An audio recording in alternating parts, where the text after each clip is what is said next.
This roll of pennies was put together in 1966.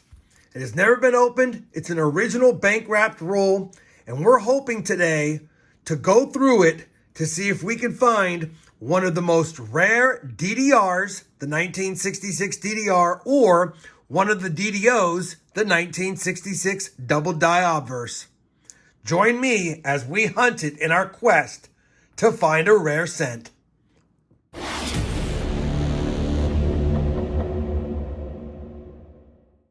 Hey everyone, it's RobFindsTreasure. Welcome back to the channel. It's been a while since I've done an educational / variety hunt video with you guys.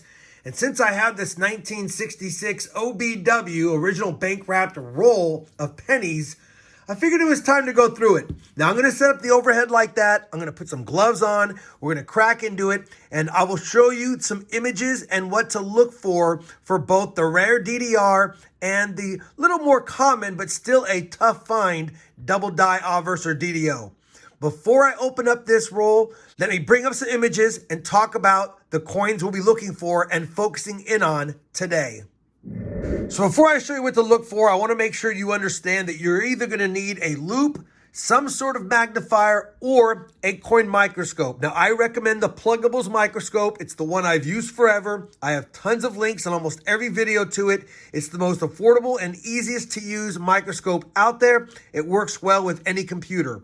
You'll place your 1966 coin under the scope or under a loupe, and you'll be looking at the date mostly first for the double die obverse, as well as the words "we trust." I'll cover this in a second, but I just want to make sure you know what to do. For the rare DDR, you're mainly looking at the words United States, especially the first S in states. And again, we'll cover that here in a second. Just wanted to make sure you know what to do or what to have in order to look for it. Now that we've covered that, let's cover the 1966 double die obverse first. So the 1966 double die obverse FS101 is recognized by all major grading companies. What you want to focus in is on the date. You'll notice extra thickness on the serif on the 9 right there, as well as extra thickness on both 6s where the curve bends in.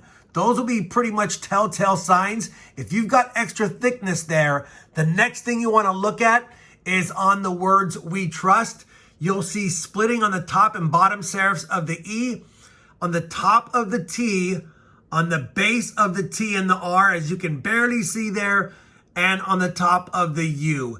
It's a very easy one to see in a higher grade, tougher to see in lower grade. If I bring up VarietyVista.com, and I'll have links to both websites down below, it's tougher to see on it, but either way, you will be able to see the notching on the words trust especially, and easily identifiable at the top of the U, even on circulated condition coins. Moving down to the date, like I said, it's just thicker than they normally are, and you can even spot some splitting on the top and here on the date, but harder to see on circulated coins, although you can find it. A coin like this in BU red condition typically sells in the several $100 range. Now for BU red PCGS examples, they've only had 28 total submissions through PCGS, not including ANAX or NGC. But either way, they have some really expensive values here. But the auction record was only 7 years ago, and it was $650 for an MS64 red. So definitely one you want to look for. And even in the lower brown or red-brown color designations, they still sell for at least $100. We'll be looking for that one today. That's the DDO. I have it listed on my map because it is a major variety. I don't have the DDR listed because there's only been a couple of those found, but we still want to look for it. The second one is the 66 double die reverse FS801. This one is pretty basic. You can easily see it. It's all across United. And even though it looks like machine doubling somewhat, the telltale signs of a DDR is we have split serif on the S right there, the top and the bottom, as well as nice splitting on the T right there on the left-hand side of the T. So very easy to see. You'll be looking for that one. That one is extremely valuable. Again, only a couple have been found. And yeah, the record for sales on this one hasn't even been made from PCGS because they've only slabbed a few. Although they predict if somebody were to actually sell theirs, which no one has, it'd probably go for several $1,000s. So, not expecting to find this one because of its rarity. It's not on my mat, although it will be on a future mat along with a few other varieties that I want to start listing on here for you guys to look for as well. That's what we're going to look for today. I know it was a long setup, but I want to do a little educational training before we just popped it open and started touching the coins. We'll be looking for the DDOs and the DDRs. I'll open it live with you guys. Then I'll scope a few of them on camera. And then obviously I won't bore you with me scoping all of them. I'll scope them off camera and bring you back and let you know my findings. Let me set up the overhead. We'll get this process started. I'll get some gloves on. And we'll take a look at these beautiful, never been seen 1966 BU pennies. All right, we've got the beautiful roll in front of me. A couple of things to focus in on first and foremost. Whenever I try to make sure it's an original bank wrapped roll, is I take a look at how it's crimped, how the wrapper looks. We've got some creases here, so it looks like this has been sealed for a while and has shifted a little bit. But more importantly than that, we have kind of a hangover from the end roll wrapping. But when I move it, you can see discoloration, or at least less toning under the wrapper than the area of the coin that's exposed, which tells me that this little flap here has been touching this coin for a very long time. Hopefully it's coming out okay on camera. But yeah, that tells me that that has been sitting like that for a while. This part has toned more than what's been protected, so to speak, from the elements. I do want to make a quick mention to the subscriber that sent me this roll. Thank you very much for sending it to me and allowing me to do this educational video. I don't even have very many 1966 BU coins in general. This was the only roll I had, but figured it'd be fun to open it for the video. So, let's see if we get lucky. Let's crack it open. We should see some toning on all of the end coins. Didn't want to tear it as bad, but looks like we're going to have to. Should see some toning on all of the edges and BU coins inside, or at least that's what the hope is. Yep, we got the telltale toning. You can see kind of a oxidized look to all of the edges, and it's consistent throughout. So definitely these have been in this roll for a very long time for sure. All right, let's crack into this really quick.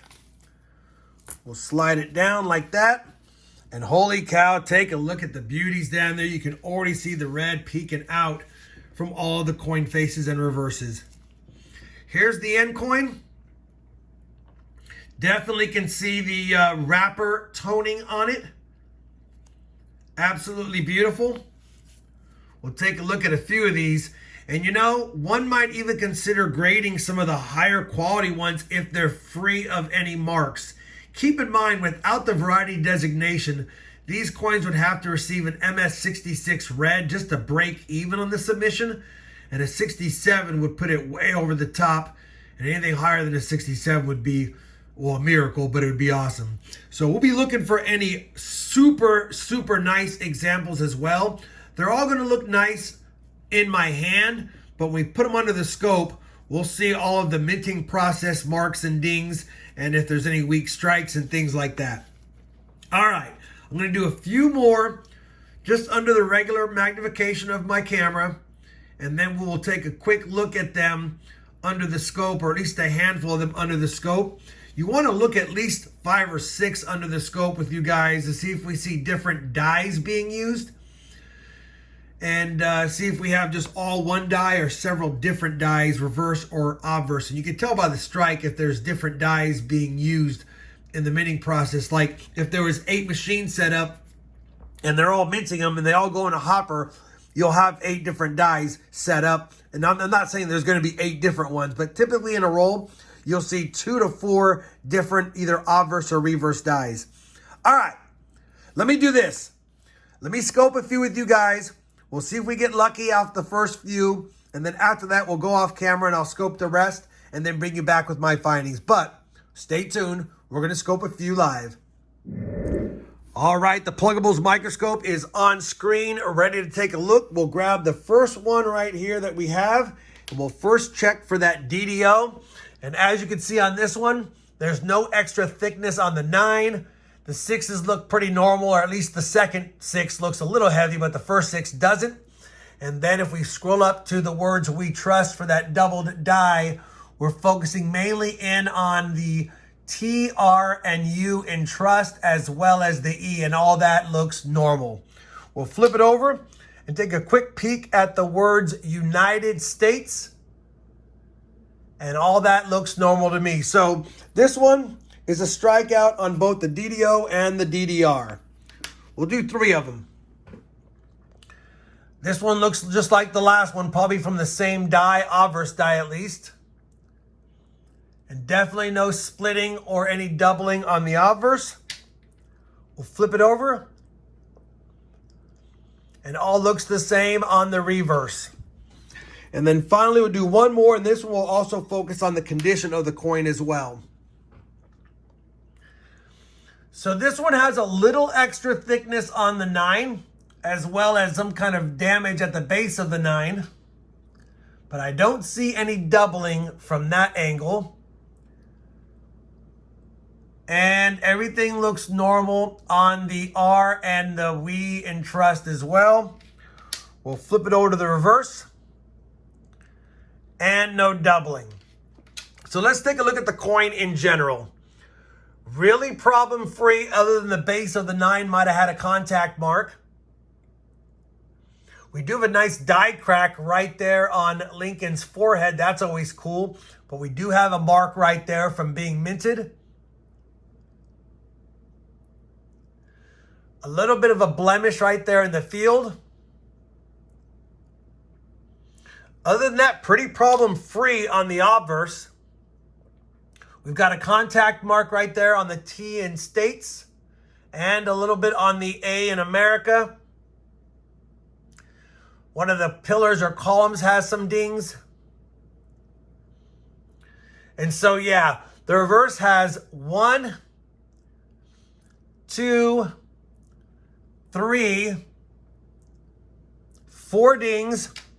And the Obverse just has that ding there plus a blemish. So in my opinion, based on the number of contact marks and a slight break in luster from the field right there above Liberty and below Liberty, this coin is probably a 65 or a 66 red. It would not get a 67.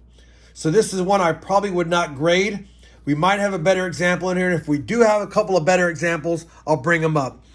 All right, let me do this. Let me run through the rest of them for DDOs and DDRs, as well as pick out the best 3 if we don't have any varieties that I think might be candidates for submission, and some values on those coins if they got the grade I thought they would. An eternity later. All right, we have gone through all 50 pennies from that OBW 66 roll, and unfortunately, but expectedly, we did not get any DDOs or DDRs. That being said, I had made a comment that there could be different dies used in the minting process and placed in the roll. I have identified 4 different dies based on certain markings. On the top is the best of each of those type of dies, and on the bottom is the subsequent ones that aren't as nice in no particular order. We'll start with the first die that we know is different. This is one of the nicest coins in the lot. It's a 1966 Philly, obviously. And this is the one, or one of the ones we showed earlier, that has that die crack right across Lincoln's forehead. The coin is an otherwise nice shape besides a little minting process ding there. And if I scope around here, relatively problem-free on the Obverse. Just that little ding right there between the U and the S. And I believe a small blemish right there in the field. If I flip it around, the back looks pretty dang good as well, overall. So definitely a nice looking coin. There's a small blemish under unum. This is a coin that I would consider submitting, but it also is the one that has that luster break above. This is actually the first coin we looked at. And then the other one right here was equally as nice, but it does have a few things here in the field. and a nice little ding across his beard. But it's part of that same die because it has the die break. So these first, 2, 4, 6, 7 coins are all from the same die that has a die break on them. The second batch is heavily polished dies. And I can tell it's different because if I put it under the scope here, you will see a ton of die polishing marks on this coin. Probably not as well underneath all the heavy lighting, but when I flip it around, you will see a ton of die polishing marks. Look at that. There are a ton. There are a ton. It does have a field mark there, but outside of that and outside of, where is it at? Right here in the field, there's a blemish right there, and his chin's got a ding mark, and behind the ear, this is another nice coin. I'll also point out, looks like we have either a die clash or a later stage, or an early stage, I should say, die break going on. And all of these coins here have that exact same type of die break that's happening. And that's why I think it's a die break. That was one of the ones that I saw last. A lot of heavy polishing lines with a die break between the columns. And then these ones had weak strikes. They had weak strikes. All the reverses on these are really weakly struck right there. They're all the same. All of these right here all have a weak strike on the reverse. These would never get a high grade because of that weak strike. You can't get over 65 with that, but those are the 3 nicest. And then finally, the majority of the roll had these regular ones. I say regular. There is some different dice polishing marks on them, but they're not the same as the other coin. But either way, I think I've identified 4 different dies, and of all the coins, this one is one of the nicest ones overall. Unfortunately, they all have some sort of problem. If I bring up PCGS and I bring up their top pop coin, you can see they will allow for some blemishes. So it's okay to have them, but you can't just go by what you see here, because sometimes they have coins graded that aren't as high as I believe they should be. But if I bring up their second best example, coin looks problem-free on the Obverse for the most part, save for a couple of minting process skid marks down here. And then the only blemish on the back is a pretty deep one right here, which is probably why it's their second best one. These both got 67s, along with this one getting a 67. And this is one of the ones with the heavy die marks, as well as that field or die break right there. So based on the images here and based on what I got here, I would say I have a handful in that 66 range, most of them in the 65 range, maybe a couple in the 64 range. If I got really lucky, maybe I would have a 67. The problem with this coin is, when you look at the population, most of them are graded 66 or 65. There's only 21 at 66 plus, 17 at 67, and 3 at 67 plus. And look at the values when you top 66 plus. So you need at least a 66 just to break even. And you need better than a 66 to even make some money back. Of course, if you got a 67, you're in the big time money. So what's my analysis? I don't think I have any coin here that will get me a 67 except for maybe 2 or 3. And do I gamble submitting them to hope to get a 67, or just call it what it is and put them in a roll and move on? Leave that comment down below. I'd love to hear your thoughts. Either way, I want to thank the subscriber for sending me the roll. I had a lot of fun going through them. Unfortunately, no great goodies, but we did get some good goodies and some BU oldies for the collection. If you guys enjoyed this educational and variety hunt video, you certainly know I'd appreciate that thumbs up. And as always, everyone, happy hunting and thanks for watching. Oh, you're still here? Well, I appreciate you watching today's video. If you enjoyed it, I decided to pick out a few more that I think you might enjoy, like that one right there or this one down here. Anyways, thanks for watching, happy hunting, and we'll see you in the next video.